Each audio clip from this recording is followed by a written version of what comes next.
fracasado este modelo. Este es un fracaso monumental. Ha fracasado, en primer lugar, porque ha habido un excesivo control estatal sobre la economía. Nosotros tenemos 5 años con un control de cambio. Tenemos 5 años con una completa inamovilidad laboral que impide que cualquier empresa pueda despedir a nadie. Tenemos controles cambiarios muy rígidos, un control de cambios mediante el cual solamente las empresas ideológicamente afines al gobierno reciben oportunamente dólares para sus importaciones. En segundo lugar, la gobernabilidad, que es la esencia misma de cómo manejar un país. La gobernabilidad no existe, en el sentido de que no existe un equipo de gobierno. El presidente Chávez toma sus decisiones todos los domingos en un programa de televisión que dura entre 4 y 8 horas, dependiendo de cómo se sienta. Y aquí toma decisiones, cambia ministros, dona dólares, millones a otros países, expropia empresas. Es decir, todo esto se está llevando a cabo en la televisión los domingos, en un sistema que él llama democracia participativa, que no es definida realmente como la capacidad que tiene el ciudadano venezolano de participar en la toma de decisiones.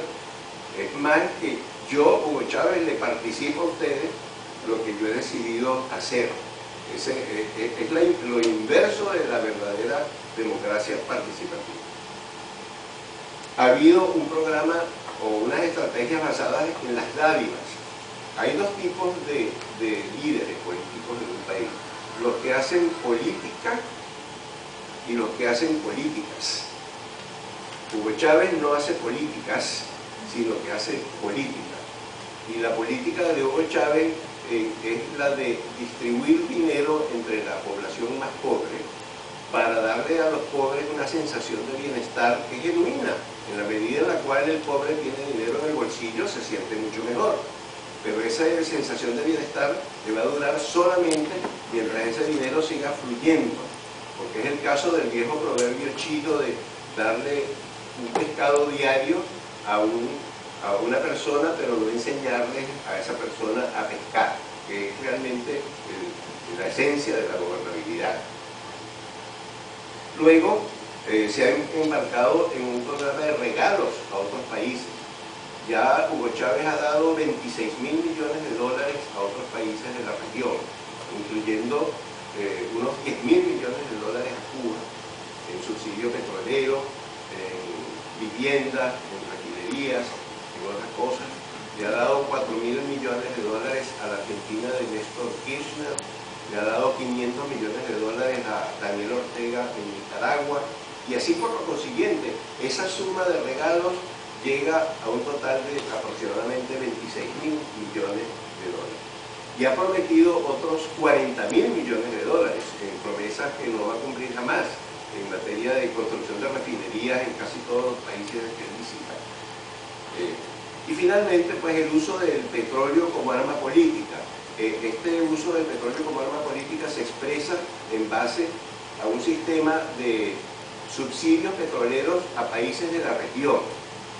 Subsidios petroleros que están basados en condiciones financieras muy favorables para los países, pero que llevan amarrados casi todos, o por lo menos hasta los que yo conozco, lleva amarrados compromisos de naturaleza política que lesionan la integridad o la capacidad de toma de decisiones independientes de esos gobiernos. Él, por ejemplo, le ha dado 300.000 barriles de petróleo diarios subsidiados a los países del Caribe. Son Jamaica, Granada, todos estos pequeños países del Caribe, con la condición de que ellos deben votar por Venezuela en el seno de la Organización de Estados Americanos, de que deben solidarizarse con la posición internacional que pueda adoptar Venezuela, que por ejemplo, entre otras, estipula que las FARC no son una organización terrorista, por ejemplo. Este es un simple ejemplo. Él quiere que los países que reciben subsidio petrolero se manifiesten en ese sentido. Y hasta ahora él no ha logrado ese propósito porque es muy difícil no definir a la FARC como una organización no terrorista. De manera pues que estos son los elementos de por qué ha fracasado este modelo. ¿Qué ha pasado entonces? ¿Cuál es la situación actual en Venezuela? el modelo político del presidente Chávez está colapsando en este momento. Todo lo que parecía ser férreamente controlado por el presidente Chávez se le está desmoronando. El ejército no lo está apoyando ya, sino que más aún el ejército lo obligó el pasado 2 de diciembre de 2007 a aceptar la derrota en el referéndum. Él no quería aceptarlo y fue el alto mando militar que lo conminó a aceptar esa derrota. Y eso lo que quiere decir ahora es que el ejército no está férreamente detrás del presidente Chávez. En segundo lugar, PDVSA es una empresa con serios problemas financieros internos. En este momento está bajo la amenaza de un embargo por el orden de los 12.000 millones de dólares que viene de ExxonMobil, que si bien es cierto no le afecta a las operaciones diarias de la empresa, también es cierto que desde el punto de vista psicológico, por lo menos, y desde el punto de vista de su prestigio internacional, es un golpe muy severo. Y es posible que ConocoPhillips, la otra empresa, pueda hacer algo similar, ¿no? Petróleos de Venezuela acaba de pedir 4.000 millones de dólares prestados a la China por cuenta del gobierno, no para Petróleos de Venezuela, sino para los gastos gubernamentales que no son petroleros, para ser pagados en petróleo a futuro. Y este es un pago de petróleo a futuro que viola las leyes del país. Las leyes del país no permiten ese tipo de pago con petróleo a futuro, y sin embargo lo han tenido que hacer. De manera que Petróleos de Venezuela es una empresa que no está sólidamente desde el punto de vista financiero, ni mucho menos desde el punto de vista operativo. Hay una apreciable pérdida de apoyo popular para el presidente Chávez.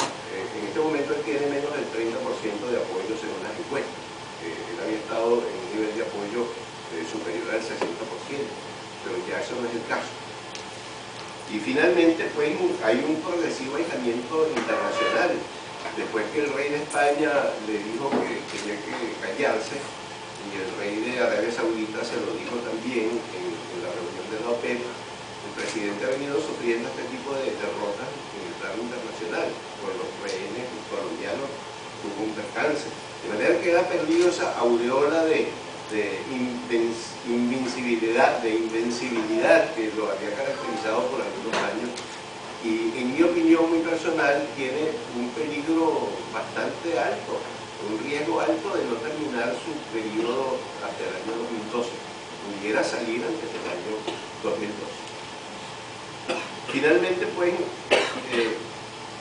la moraleja, en mi opinión, de toda esta historia es que la región latinoamericana debería verse en el espejo de ese modelo de Venezuela para derivar algunas lecciones de ese modelo, porque hay otros países de América Latina que han tratado de seguir el ejemplo del presidente Chávez a lo largo de este famoso socialismo del siglo XXI, ciertamente Ecuador y Bolivia, pero estos dos países no están teniendo mucho éxito tampoco en la implantación de ese modelo del socialismo del siglo XXI.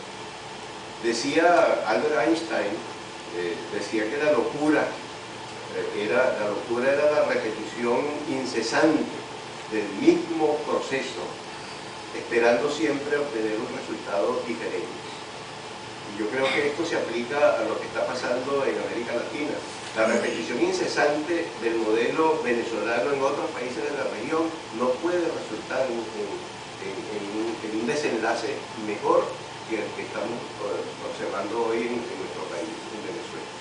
De manera que les doy las gracias y estoy más que dispuesto a responder sus preguntas. Muchas gracias.